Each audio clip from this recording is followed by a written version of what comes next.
Good morning! Happy Monday!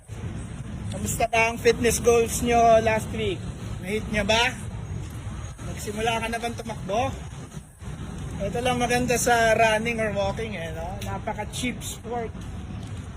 Ang kailangan mo lang, shorts, t-shirt, rubber shoes. Go na, di ba?